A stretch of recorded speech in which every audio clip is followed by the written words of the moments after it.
Hello everyone, welcome to today's video. आज आपण 10th class state बोर्डचा प्रॅक्टिस सेट 1.1 यामधले काही क्वेश्चन्स बघणार आहोत.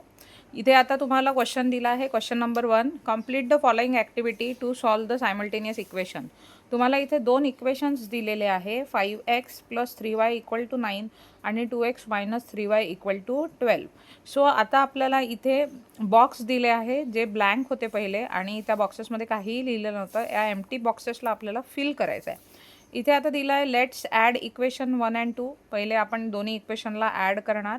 ॲड केल्यानंतर इथे 5x + 3y = 9 आणि नंतर दिलं आहे 2x - 3y = 12. इथे ॲडिशन ऑलरेडी दिलेलं आहे. मग आता ॲड केल्यानंतर 5x + 2x = 7 होतं. 7x, मग इथे आपल्याला या बॉक्समध्ये 7 लिहायचं आहे आणि 9 + 12 = असतं 21. मग हा जो 7 इकडे या साईडला आहे तो हा मल्टिप्लिकेशनमध्ये आहे. 7x याचा अर्थ असतो 7 × x. तर जेव्हा आपण लेफ्ट हँड साईडमधनं एखादी व्हॅल्यू उचलून राईट हँड साईडला टाकतो तर ते डिनॉमिनेटरमध्ये जातं. त्यामुळे आपल्याला x = 21/7 असं लिहायचं आहे. मग जर 21ला 7ने डिवाईड केलं तर त्याची व्हॅल्यू येणार xची 3. सो आता इथे आपल्याला दिसत आहे एक्सची व्हॅल्यू आपल्याला भेटलेली आहे. ही व्हॅल्यू आपल्याला नेक्स्ट इक्वेशनमध्ये प्लेस करायची आहे, म्हणजे इक्वेशन 1मध्ये याला आपल्याला प्लेस करायचं आहे. सो हे येणार आता 5 × इथे बॉक्समध्ये एक्सच्या जागी आपल्याला लिहायचं आहे 3 + 3y = 9. हा जो 5 × 3 केल्यानंतर जी व्हॅल्यू तयार होते 15, ती आपल्याला परत राईट हँड साईडला घेऊन जायची आहे. इट विल बिकम -15 आणि मग 9 - 15 होणार आपलं -6. परत एकदा 3 × y इज इक्वल टू -6 आणि y = -6/3. -6/3 म्हणजेच येणार इथे -2. सो या प्रकारे आपल्याला इथे सोल्युशन भेटलेलं आहे. सोल्युशन इज x आणि y इज 3, -2. सो अशा प्रकारे ही ॲक्टिव्हिटी आपल्याला कंप्लीट करायची आहे. नेक्स्ट आता याच्यामध्ये तुम्हाला दिलेला आहे. नेक्स्ट तुम्हाला दिलेला आहे question, solve the following simultaneous equation. तर तुम्हाला इथे काही सायमल्टेनियस इक्वेशन्स दिलेले आहे आणि याला तुम्हाला सॉल्व करायचं आहे. सो सगळ्यात महत्त्वाची गोष्ट सगळ्यांनी इथे लक्षात घ्या स्टुडंट्स, की जेव्हा तुम्ही हे सायमल्टेनियस इक्वेशन सॉल्व करत असता तेव्हा याला एक ठराविक पद्धत असते. सो सगळ्यात पहिले आपण हे दोन्ही जे इक्वेशन्स आहे इथे जे गिवन आहे ते आपण लिहून घेणार आहे. सोल्युशनमध्ये गिवन 3a + 5b = 26 हे आपलं सगळ्यात पहिलं इक्वेशन आहे. दुसरं इक्वेशन आपल्याला लिहिलेलं आहे इक्वेशन आहे. एक सगळ्यात महत्त्वाची गोष्ट अशी असते टू टेक द डिसिजन. आता इथे आपल्याला इक्वेशनला नीट लक्ष देऊन बघायचं. इथे आता काय दिसत आहे आपल्याला, वरती पण 5b आहे, खालती पण 5b आहे. मग अशा केसमध्ये जिथे इथे पण ॲडिशन आहे, इथे पण ॲडिशन आहे, एक तरी व्हॅल्यू आपल्याला 0 करायची असते. एक तर एला 0 करा किंवा बीची व्हॅल्यू जी आहे कम्प्लिटली या याला टर्म म्हणतात. हे व्हेरिएबल्स असतात, हे कॉन्स्टंट्स असतात आणि या टर्मला आपल्याला म्हणजे 0 करायचं. मग 0 केलं की दुसऱ्या टर्मची आपण दुसरा जो व्हेरिएबल असतो त्याची आपण व्हॅल्यू कॅल्क्युलेट करू शकतो. मग आता यामध्ये आपल्याला काय करायला पाहिजे. सो फर्स्ट डिसिजन इज आपण त्याला सबट्रॅक्ट करणार आहोत. ओके, सो सबट्रॅक्टिंग इक्वेशन 2ला आपण सबट्रॅक्ट करणार आहोत फ्रॉम 1.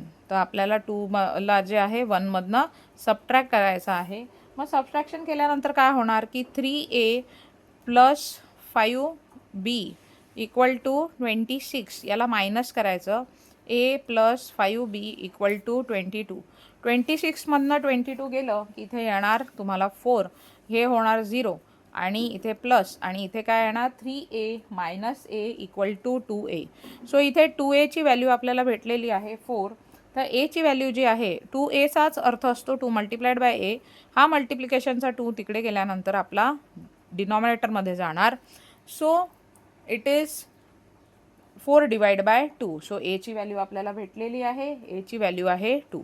आता ही जी मिळालेली व्हॅल्यू आहे एची, याला आपल्याला सबस्टिट्यूट करायचं आहे. सबस्टिट्यूटिंग, तर याला सबस्टिट्यूट करा. सबस्टिट्यूटिंग दिस a = 2 याला आपण कशामध्ये ठेवणार आहोत, कोणत्याही इक्वेशनमध्ये ठेवलं तरी चालतं, बट आपण इथे इक्वेशन 1मध्ये याला सबस्टिट्यूट करूया. So 3a + 5b = 26. मग हे जे a आहे ज्या जागी त्याला ठेवलेलं आहे, जसं इथे आहे तर इथे आपल्याला तिथेच त्याला 2ला प्लेस करायचं. 5b equal to 26. मग आता काय करायचं की ही जी व्हॅल्यू आहे ही प्रथम पहिले कॅल्क्युलेट करून घ्या. 5b 6 plus 5b equal to 26.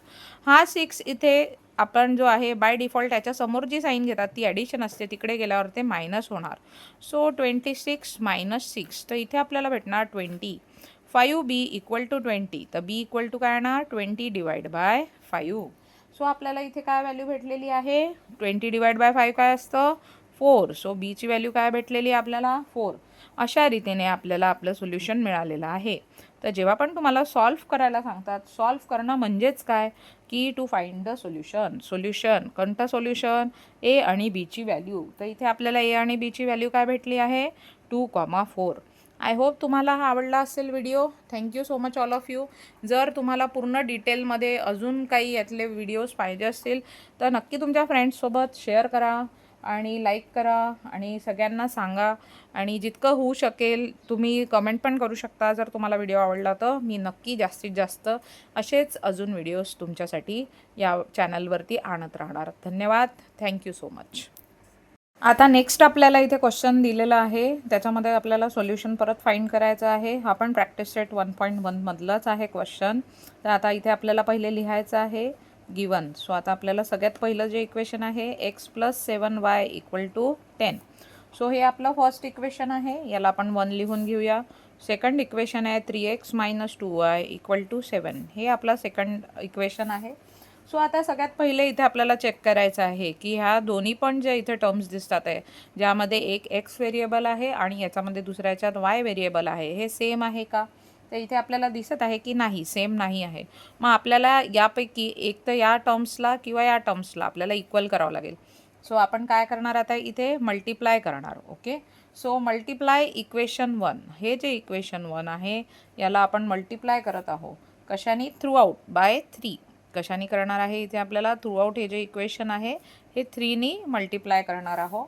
तर हे काय होऊन जाणार आहे 3 multiplied by x plus 3 multiplied by 7y आणि इकडे 10 मल्टिप्लाइड बाय 3. सो हे होणार आहे 3x plus 21y equal to 30. So आपलं हे जे इक्वेशन आहे याला आपण नंबरिंग करणार आहोत थर्ड. ओके, सो हे थर्ड आहे. त्यानंतर आता आपल्याला दिसत आहे दोन्ही इक्वेशन्स, यात पण 3x यात पण 3x, इथे मायनस 2y इथे प्लस 21y, इथे वर 7 दिलेला आहे वरच्या इक्वेशनमध्ये आणि खालच्या इक्वेशनमध्ये 30 आहे. सो आता आपण काय डिसिजन घेणार, ॲडिशन ऑर सबट्रॅक्शन. सो आता आपल्याला इथे सबट्रॅक्ट करायचं आहे कारण 3x पॉझिटिव्ह आहे दोन्ही साईडला, तर 3x मायनस 3x हे 0 होणार. ओके, सो आता याला आपण सबट्रॅक्ट करणार. Subtracting equation 3.